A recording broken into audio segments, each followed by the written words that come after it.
আসসালামু আলাইকুম রাহমাতুল্লাহ। আশা করি সকলেই অনেক ভালো আছেন। প্রিয় দর্শক, আজকের ভিডিওতে আলোচনা করতে যাচ্ছি যেভাবে দোয়া করলে দোয়া কবুল হবে ইনশাআল্লাহ। আল্লাহ তাআলা পবিত্র কুরআন সূরা গাফির আয়াত 60-এ বলেছেন, তোমরা আমাকে ডাকো, আমি তোমাদের ডাকে সাড়া দেব। আল্লাহ সুবহানাহু ওয়া তাআলা আমাদের দোয়া করতে বলেছেন এবং তিনি প্রতিশ্রুতি দিয়েছেন।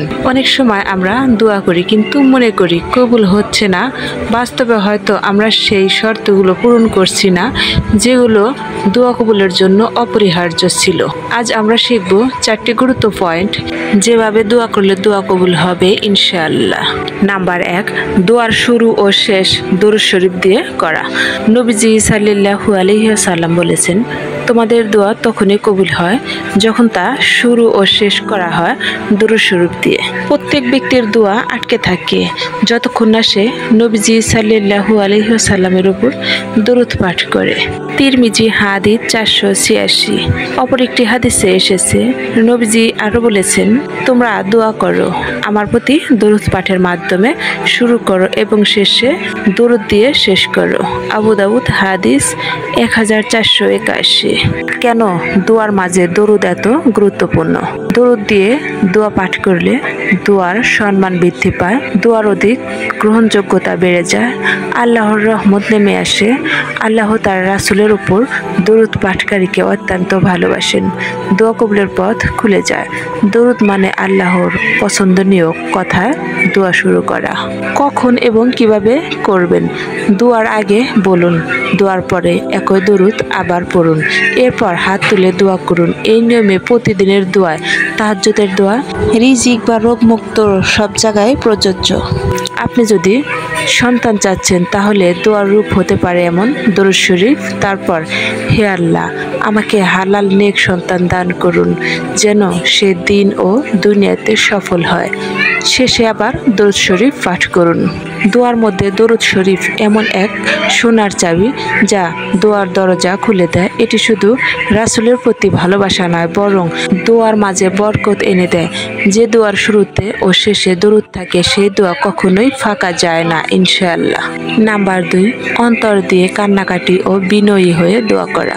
পবিত্র কুরআন সূরা আল আরাফ আয়াত 55-তে আল্লাহ তাআলা বলেছেন, তারা দোয়া করে বিনয় ও ভয়ে এবং অতি গোপনে। কেন গুরুত্বপূর্ণ? মনের গভীর থেকে না আসলে দোয়া শুধু মুখের উচ্চারণ হয়, হৃদয়ের চাওয়া নয়। চোখের পানি দোয়ার দরজাকে খুলে দেয়।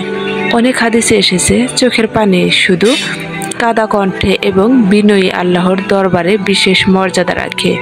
দোয়ার সময় যেন কণ্ঠে কোমল হয়, চোখে অশ্রু আসে বা মন খারাপ হয়, নিজের দুর্বলতা স্বীকার করি এবং দোয়ার সময় আপনি আল্লাহর প্রশংসা দিয়ে শুরু করুন। এরপর আপনি নিজের গুনাহের কথা আল্লাহর কাছে খুলে বলুন। আল্লাহ তাআলা শুধু মুখের কথা শোনেন না, তিনি অন্তরের আহ্বানও শোনেন। দোয়া যদি হৃদয় থেকে না আসে তাহলে সেটা প্রকৃত আহ্বান হয় না।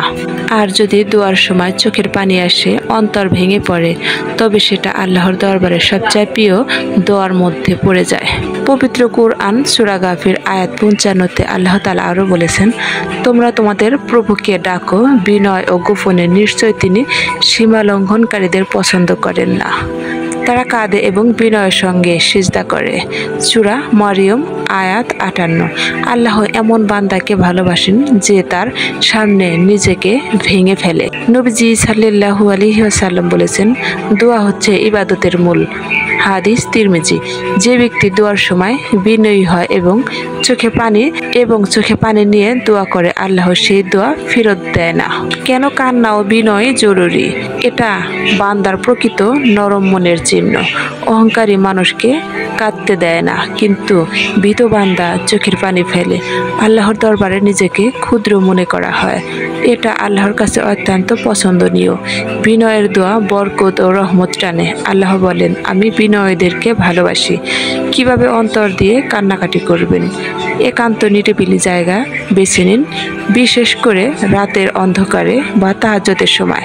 পাপের কথা স্মরণ করুন, আমি কত ভুল করেছি, আল্লাহ তো সব জানেন।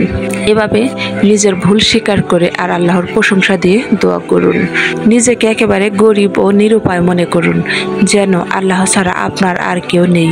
চোখ বন্ধ করে নিজের ভাষায় বলুন, হে আল্লাহ, আমি সেই গুনাহগার বান্দা, আমাকে ক্ষমা করুন। তাহাজ্জুদের সময় কান্নাকাটি। নবীজি সাল্লাল্লাহু আলাইহি ওয়াসাল্লাম ফজরের আগে অনেক রাতে কাঁদতেন। হযরত উমর রাদিয়াল্লাহু তাআলা আনহু নামাজে কোরআন তেলাওয়াতের সময় এত কাঁদতেন যে ঘরে বসে লোকেরা তার কান্নার শব্দ শুনতে পেত। শুধু মুখ দিয়ে দোয়া নয়, মন থেকে বলুন, চোখের পানি আনুন, আল্লাহর কাছে নিজেকে ভেঙে ফেলুন। সেই দোয়া কখনোই ফেরত দেওয়া হয় না। যে বান্দা কাঁদে, আল্লাহ তার কান্না অপছন্দ করেন না, বরং দোয়ার দরজা তার জন্য খুলে দেন। কান্না আর বিনয়ের চেয়ে দ্রুত কোনো জিনিস আল্লাহর আরশ কাঁপাতে পারে না। নাম্বার 3, হালাল রিজিক অবলম্বন করা। নবীজি সাল্লাল্লাহু আলাইহি ওয়াসাল্লাম বলেছেন, এক ব্যক্তি দীর্ঘ সফরে আছে, চুল এলোমেলো, ধুলায় ভরা। সে আকাশের দিকে হাত তুলে, আর ওই ব্যক্তি আকাশের দিকে দুহাত তুলে চোখের পানি ছেড়ে দোয়া করতেছে, হে আল্লাহ, হে আমার রব, আপনি আমার প্রার্থনা কবুল করুন। অথচ তার খাবার, পোশাক ও রুজি সব হারাম ছিল। তাহলে তার দোয়া কিভাবে কবুল হবে? হাদিস সহিহ মুসলিম। কারণ হারাম রিজিক দোয়ার পথ আটকে দেয়, হালাল রিজিক হলো দোয়া কবুলের জ্বালানি। প্রতিদিন অন্তত একবার নিজের ইনকামের উৎস পর্যালোচনা করুন। হালাল রুজির প্রতি সচেতন থাকুন, ছোট হারাম থেকেও বাঁচুন। নাম্বার 4, আত্মবিশ্বাস ও দৃঢ় বিশ্বাস সহকারে চাওয়া। নবীজি সাল্লাল্লাহু আলাইহি ওয়াসাল্লাম বলেছেন, তোমরা আল্লাহর কাছে এমনভাবে দোয়া করো যে আল্লাহ তোমাদের দোয়া কবুল করবেন, সন্দেহ করো না। হাদিস তিরমিজি। কেন দরকার? সন্দেহ থাকা মানে আল্লাহর ক্ষমতার উপর সন্দেহ, নাউজুবিল্লাহ। সেটা কখনোই সম্ভব না। দোয়া মানে হচ্ছে আল্লাহর দরজায় ভরসা রেখে দাঁড়ানো। না বলুন হয়তো আল্লাহ দেবেন, বলুন আল্লাহ নিশ্চয়ই আমাকে দেবেন সময় মতো, হয়তো এখন না, পরে। হয়তো আমাকে আমি যা চেয়েছি তার চেয়ে উত্তম কিছু দিয়ে তিনি আমাকে প্রতিদান স্বরূপ দান করবেন। কেননা আল্লাহ তাআলা তো নিজেই বলেছেন, আমি আমার বান্দার ধারণার উপর থাকি, যে আমাকে যেমন অনুভব করে আমি তার কাছে তেমন থাকি। যদি কেউ মনে করে আমি তার জন্য যথেষ্ট, তবে আমি তার জন্য যথেষ্ট হয়ে যাই।